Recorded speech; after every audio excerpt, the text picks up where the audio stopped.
Hello there, friends and neighbors.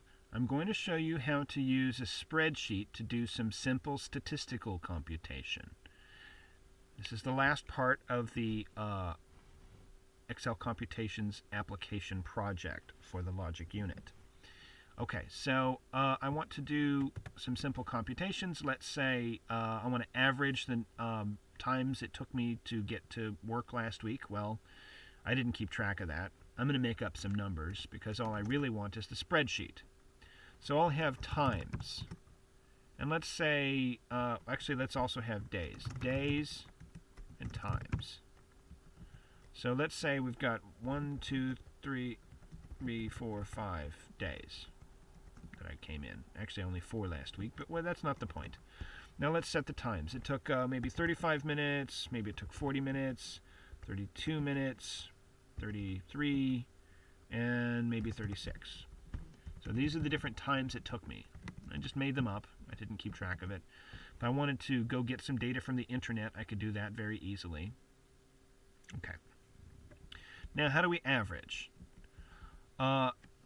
There's actually a built-in function for computing the average, but I'm going to show you that in a minute. First, I'm going to show you how you would do this if you don't know that function.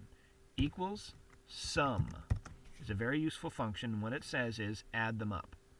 I'm going to select the data I want to add, close parenth, hit enter. Now there are 5 observations, so the average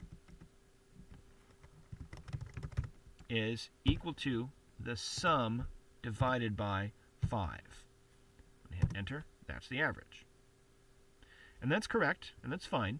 There's also an easier built-in function, and this is when we really start to discover what spreadsheets are all about. There are a lot of built-in functions that are extremely useful. You've seen if-then-else statements if you've read your textbook. You've also seen and you've seen or, and those are useful. Here is one that's another function that's built in and is specifically for stats. Equals average. Open parenth. You select the numbers that you want to average, you close parenth, and you hit enter, and it gives you, you'll notice it's the same number I got when I did it using summation. And that's it. File, save, and now I upload my file. Here's one thing. I have to file, save it as, for this assignment, I have to save it in XLS format. So I've got lots of options for saving. I'm going to use the Excel format. So Microsoft Excel. That way the assignment will accept it. It won't accept any format other than XLS because that's the way I set it.